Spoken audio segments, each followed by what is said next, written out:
దేవునికి స్తోత్రము. క్రీస్తునందు ప్రియ దేవుని బిడ్డలారా, మండల కాలంలో 2వ శుక్రవారం కూడి వచ్చిన మీ అందరికీ ప్రభువైన యేసుక్రీస్తు పేరిట శుభాభివందనాలు. యూట్యూబ్ ద్వారా వాక్యం వింటున్న బిడ్డలకు కూడి వచ్చిన మీ అందరికీ షాలోం, ప్రభు పేరిట సమాధానము కలుగునుగాక. ఈరోజు మన అంశము మత్తయి సువార్త 27వ అధ్యాయము 28, 29 వచనాల్లో గమనించినట్లయితే చదవండమ్మా.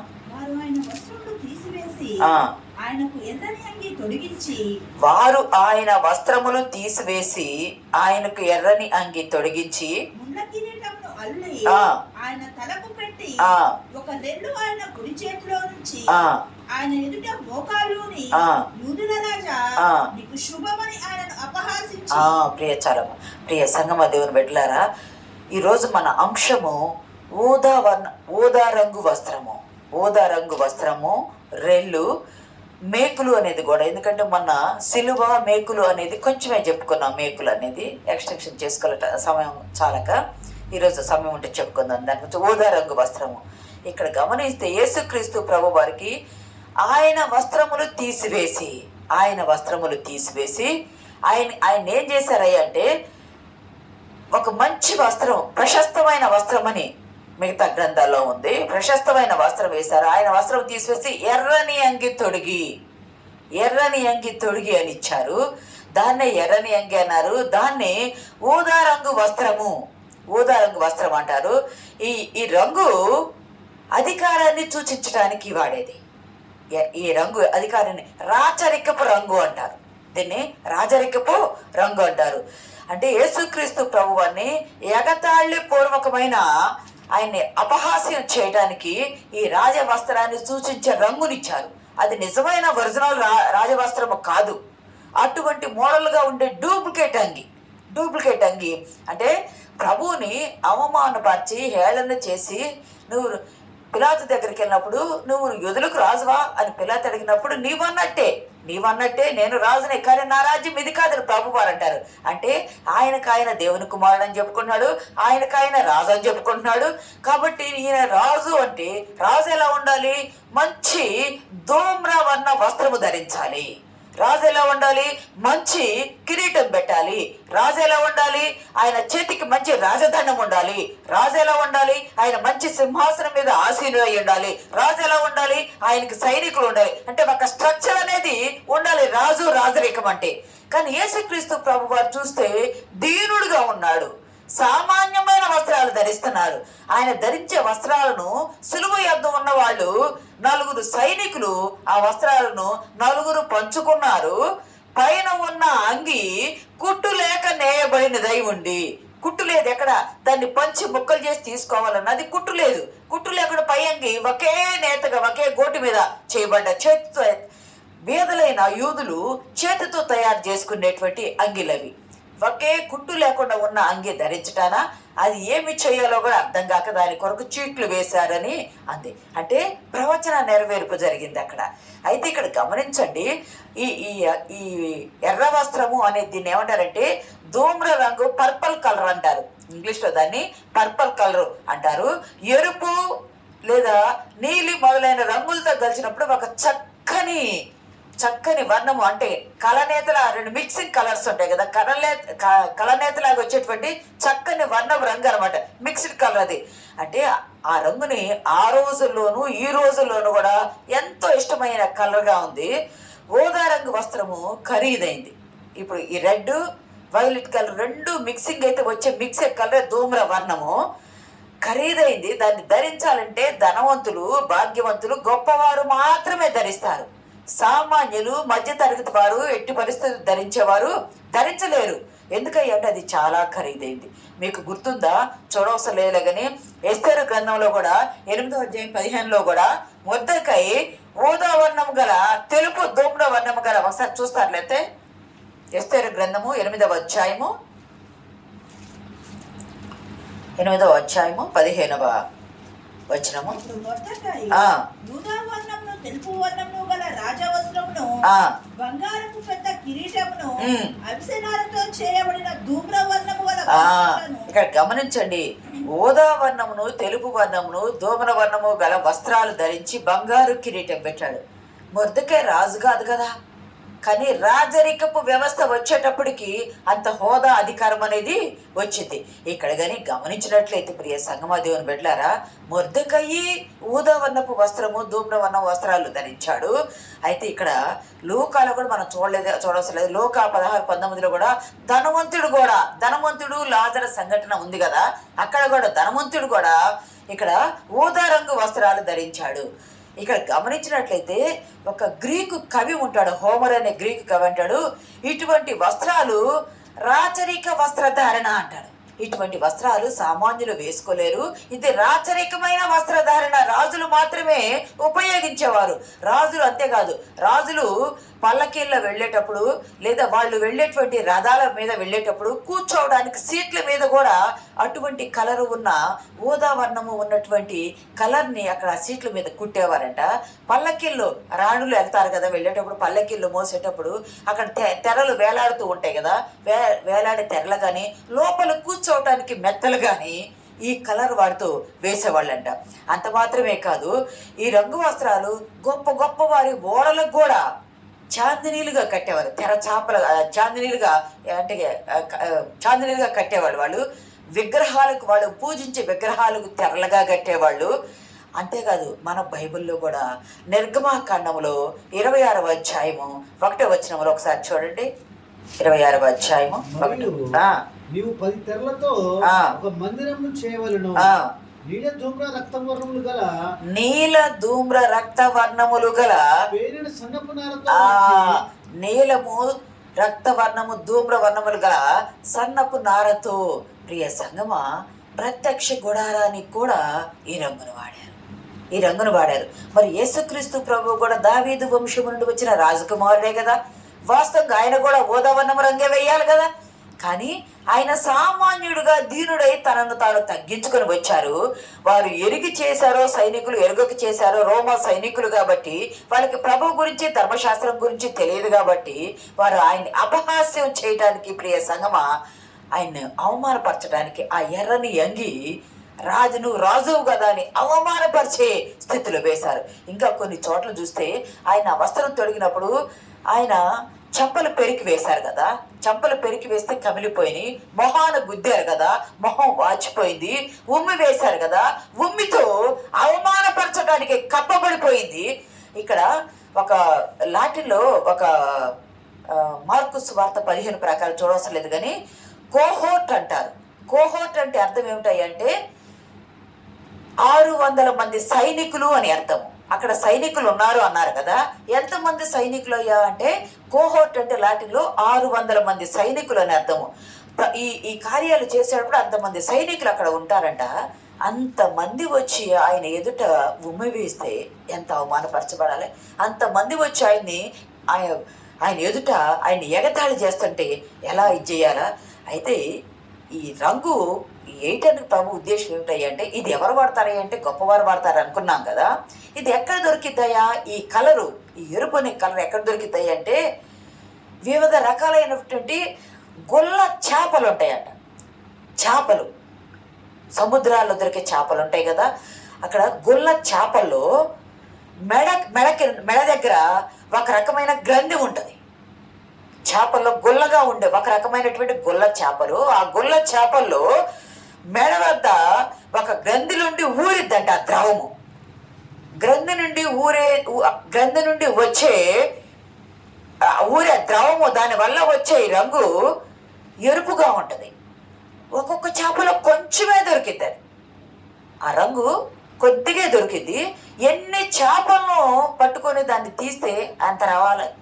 అందుకే చాలా ఖరీదు. మీకు గుర్తుందా, చూడవసరం లేదు కానీ లూదియా అని తుయత్తైర పట్టణస్త్రాలు ఊదా రంగు పొడి అమ్ముకునేది. ఆమె కూడా ఈ పొడే రాజ పట్టణాల్లో అంతపురాల్లోకి వెళ్ళి ఆమె అమ్మేది. ఎందుకంటే చాలా ఖరీదైంది, వాళ్ళు విలాసాలకు వాడతారు కాబట్టి. ఇటువంటి దాంతో ఒక పరిశ్రమ పెట్టి దాని నుండి వచ్చినటువంటి దాంతో ఆ చేపలో నుండి వచ్చినటువంటి రంగుతో ఊరే ద్రవముతో ఇవి తయారు చేస్తారు. అందుకంత ఖరీదుగా, చాలా ఖరీదు. సామాన్యులు మధ్య తరగతి వాళ్ళు ఎట్టి పరిస్థితుల్లో కొనలేదు. ధనవంతులు రాజులు మాత్రమే ఇది కొనేవాళ్ళు. అంత ఊదావర్ణము ఘనతకు హోదాకు గుర్తుగా వేసుకునేవాళ్ళు. మరి ప్రభువారిని ఎందుకు చేశారయ్యా? ప్రభువారిని అంటే అంతమంది 600 మంది కైసరు దగ్గరికి వెళ్ళినప్పుడు అదే కైసర్ అంటారు. కైసరు నీకు వందనాలు అని చెప్పి మోకాళ్ళ మీద ఉండి ఒక చెయ్యి ముందుకి తల వంచి, ఒక చెయ్యి ముందుకి, ఒక చెయ్యి వెనక్కి పెట్టి ఇట్లా శిరస్సు వంచి వందనం చేస్తారు ఆయనకి. అంటే కైసరు నీకు శుభము అన్నారు కదా. ఇక్కడ కూడా యేసుక్రీస్తు ప్రభు వారికి ఈ ఎర్ర రంగు నకిలీ ఎర్ర రంగు, ఇది నకిలీ ఎర్ర రంగు ముంచి, ఊదా వర్ణం కాదు, ఆ కలర్లో ఉన్న నకిలీ ఎర్ర రంగు వస్త్రము వేసి, డూప్లికేట్ అంటారు కదా, తోలు బొమ్మను చేసిన రీతిగా ప్రభు వారిని చేశారు. కొరడాలతో కొట్టబడ్డారు. తర్వాత వేరే అధ్యాయులు వేరే గ్రంథంలో మార్కులు కళ్ళు చూస్తే కొరడాలతో కట్టుబడి, గుద్దబడి, చెప్పులు పెరికి వేయబడి, ఉమ్మి వేయబడి, ఆయనంట చూడటానికి బహుదీనుడైపోయి ఉన్నాడంట. బహుదీనుడైపోయి ఉన్నాడు. వీపు మీద మాంసపు ముద్దలు ఊడిపోయి ఉన్నాయి, రక్తసిక్తమై ఉన్నారు. ముళ్ళ కిరీటం పెట్టారు. ముళ్ళ కిరీటం పెట్టగా ఆ పుర్రె లోపలికి ఆ ముళ్ళు దిగిపోయి తల నుండి రక్తము కారుచు, తల వెంట్రుకల మీద నుండి రక్తము కారుచు ఉంటే ఆయన ఆ దీన స్థితిలో ఉన్న ఆయనకి ఈ అంగీ తొడిగించి, యూదుల రాజా నీకు శుభమని నాటకం ఆడిన రీతిగా మోకాళ్ళు ఊని, అక్కడ ఉంటుంది ఒక మాట చదవండి, మోకాళ్ళు ఊని యూదుల రాజానికి శుభమని ఆయనను అపహసించి, ఆయన ఎదుట మోకాళ్ళుని, ఆయన ఎదుట మోకాళ్ళుని యూదుల రాజా మీకు శుభమని ఆయన్ని అపహసించారు. నువ్వు యూదులకు రాజు అన్నావు కదా, నువ్వు రాజరికం లేదు నీకు, నీకు సైన్యం లేదు నీకు, ధూమ్ర వస్త్రాలు లేవు నీకు, రాజకిరీటం లేదు నీకు, రాజదండము లేదు నీకు అని చెప్పి ఆయన్ని అవమానపరుస్తూ ఈ దీనుడు అక్కడ పిలాతు అంటాడు, ఇతను ఈ మనుషుడు అని అన్నప్పుడు అంట, ఆ మాటకు ఈ మనుషుడు అని అన్నప్పుడు ఎంత దీన స్థితిలో ఉన్నాడు. ఆ మాట అంటంలో హృదయం కరిగిపోయేటట్టు ఉన్నారంట ప్రభువారు. మనుషులు చూసే మనుషులకు కొట్టబడి, నెట్టబడి, తిట్టబడి, అపహాస్యం చేయబడి, హేళన చేయబడి, ఉమ్మి వేయబడి, గుద్దబడి, చెంపలు పెరికి వేయబడి, ఆయన మళ్ళా ఆయనకు ఈ వస్త్రము తొడిగితే ఆ వస్త్రములో అంత హీనమైన వ్యక్తిగా అయిపోయాడంట. సొగసు స్వరూపము లేని వ్యక్తిగా ప్రభు వారు అయిపోతే ఆయన ఎదుట ఉండి అవమానం చేస్తా.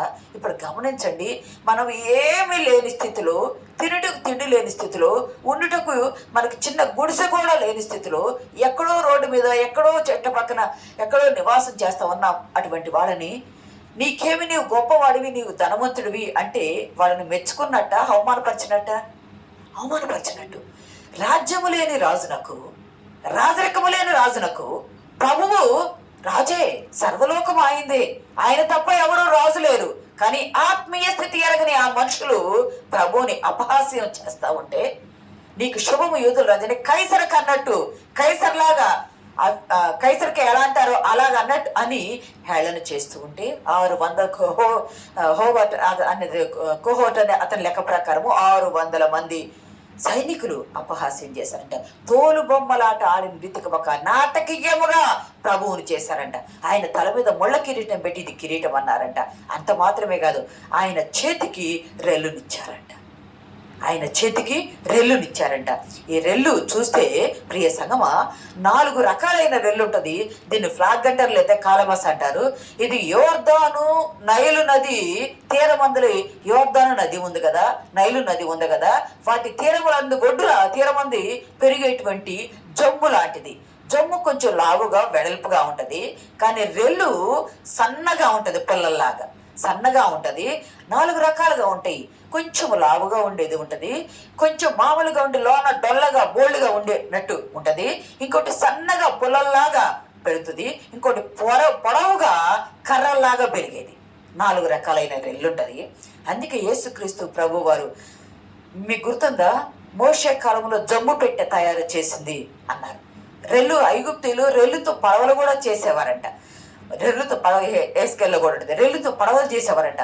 గమనించినట్లయితే ఈ రెల్లుతో ప్రియ సంగమాదేవుని బిడ్డలారా తేలికగా ఉండేది, కానీ దీనికి సన్న పుల్లల్లాగా వస్తాయి.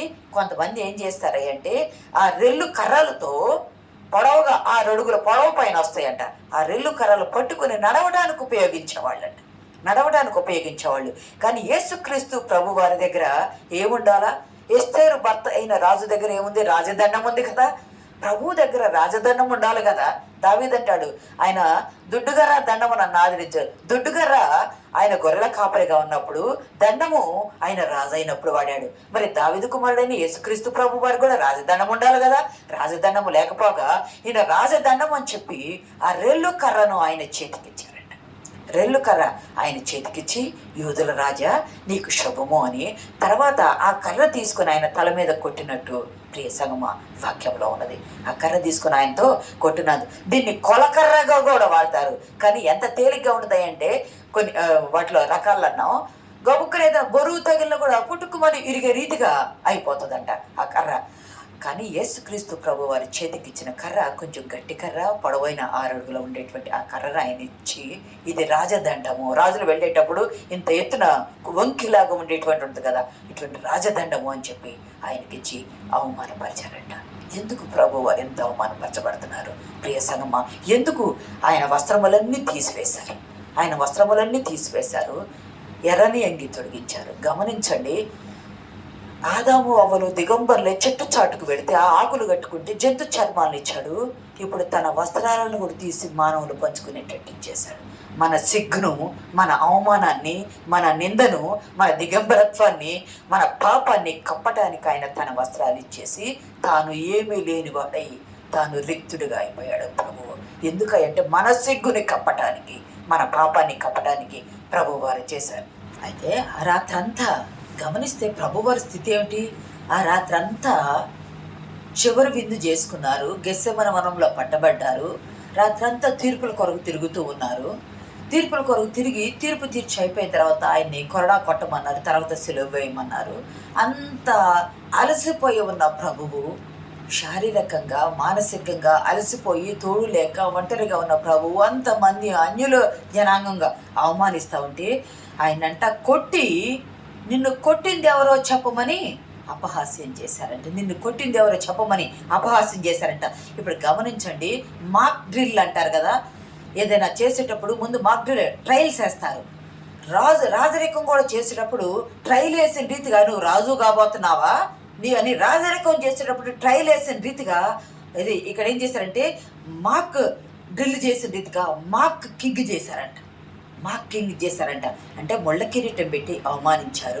బంగారు కిరీటానికి బదులు ఆయన వస్త్రాలు, మామూలు సామాన్యమైన వస్త్రాలు తీసివేసి రాజవస్త్రం ధరించకపోగా రాజవస్త్రానికి సంబంధించిన డూప్లికేట్ వస్త్రము, ఉత్తుత్తి అంగి, ఎర్రని అంగి ధరింపచేశారు. అది బీదలు, భిక్షకులు కూడా వేసుకున్నటువంటి అంగి వేశారు. అటువంటి అంగి వేసి ఆయన్ని అవమానపరిచారు. ఆయన చేతిలో రాజదండం పెట్టకుండా రెల్లు కర్ర పెట్టి ఆయన అవమానపరిచారు. యూదుల రాజా నీకు శుభమని నాటకీయముగా డ్రామాటిక్గా వాళ్ళు చేశారు. అయినా ప్రభు ఒక్క మాట కూడా మాట్లాడాల. ఆటలు ఆడుకున్నారంట 600 మంది సైనికులు. ఆయనతో 600 మంది సైనికులు.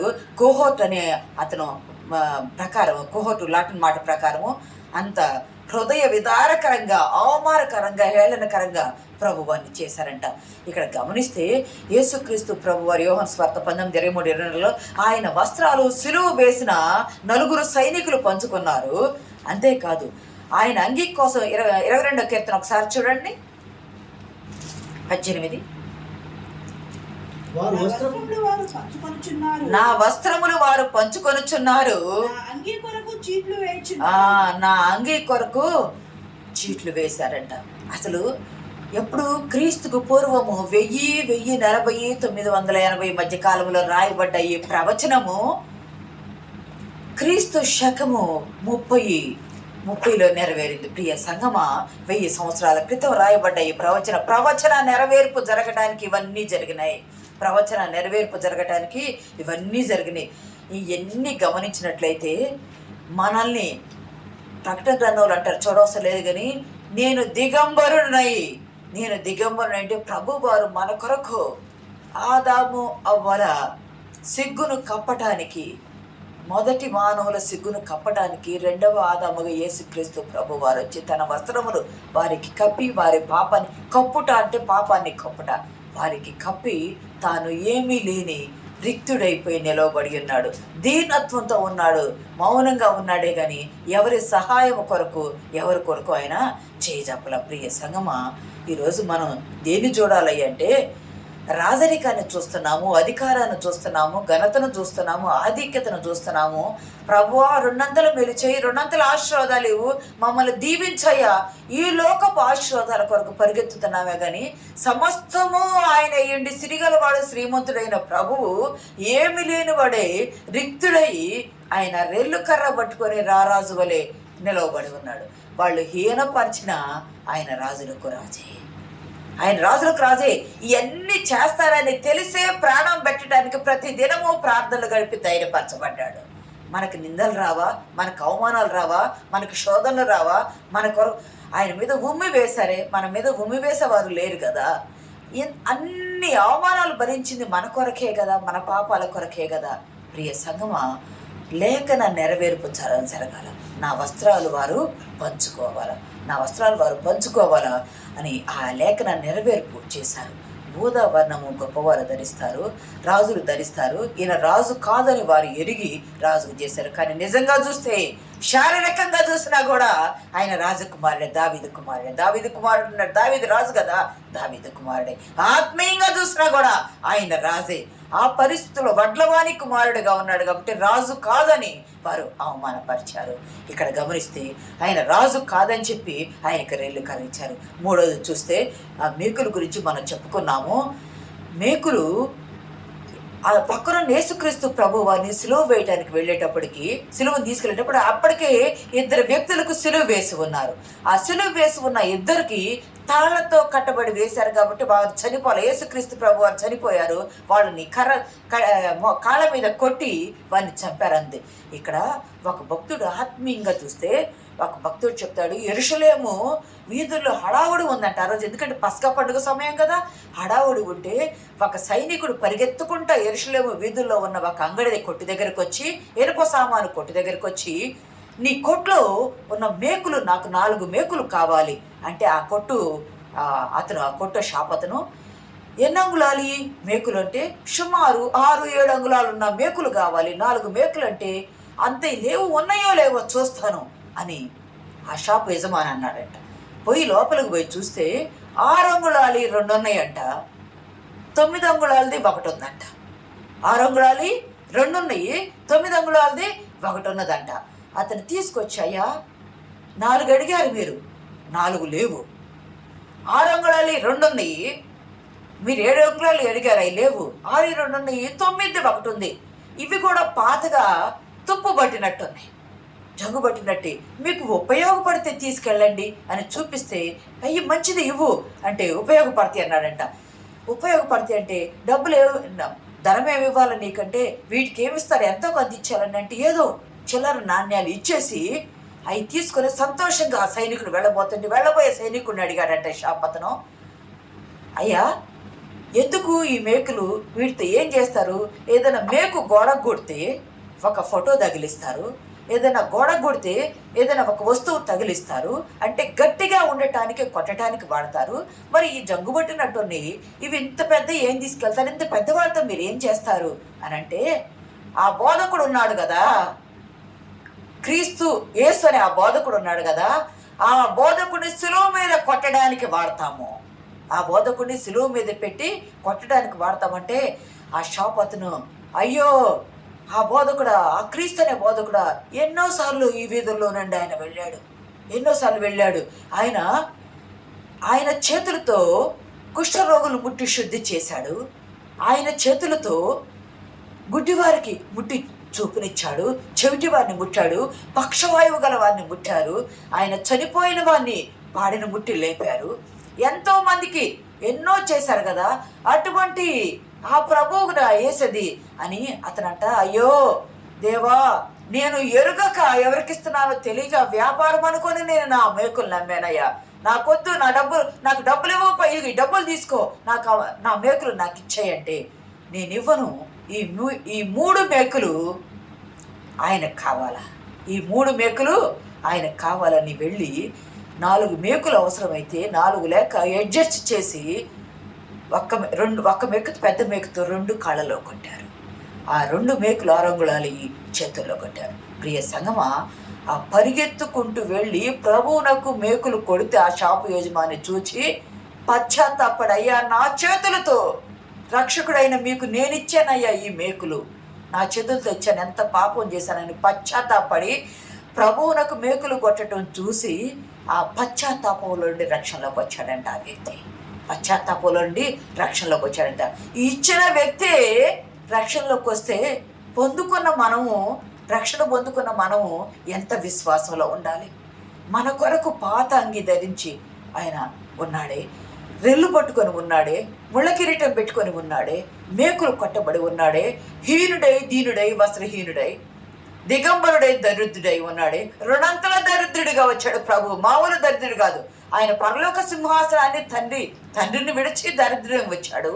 భూమి మీద కూడా ఆయన ఆస్తిని కూర్చుకోక బీదవాని ఇంట దరిద్రుడిగా ఆయన ఉన్నాడు. అంటే రెండంతల దారిద్ర్యము మనల్ని ఐశ్వర్యవంతులు చేయడానికి రెండంతల దారిద్ర్యం పొంది వచ్చాడు. ఇంతకంటే మనకు ఐశ్వర్యం ఏమి కావాలి? ఆయన వైపు ఈ ఆత్మీయ ప్రయాణంలో, ఈ 40 రోజుల ప్రయాణంలో, మన జీవిత ప్రయాణంలో ఎప్పుడు ఆత్మీయ స్థితిలో మనల్ని మనం బలపరుచుకుంటే, ప్రభు శిలువ ధ్యానాలు చేసినప్పుడు నిజమైన భక్తి ఉంటే మారిన వారు ఎవరో కూడా ఉంటారు. నిజమైన భక్తి ఉంటే మారిన వారు ఎవరో కూడా. మనం నిజమైన భక్తితో ఆయన గూర్చిన ఆసక్తితో ఆయన విషయమై పరిగెత్తుకుంటూ మన కొరకు జంతు చర్మాన్ని ఇవ్వలేదు, మన కొరకు అంజరపు ఆకులు ఇవ్వలేదు, తన వస్త్రాన్ని ఇచ్చి మన సిగ్గును కప్పి మన మీద వేయబడే ఉమ్ము ఆయన మీద వేయించుకొని పాపాన్ని కప్పాడు. ఆ పాపాన్ని కప్పిన ప్రభు వైపు చూస్తూ ముందుకు సాగిపోటుకు పరిశుద్ధాత్మ దేవుడు మనకు సహాయం దయచేయను గాక. ఆమేన్.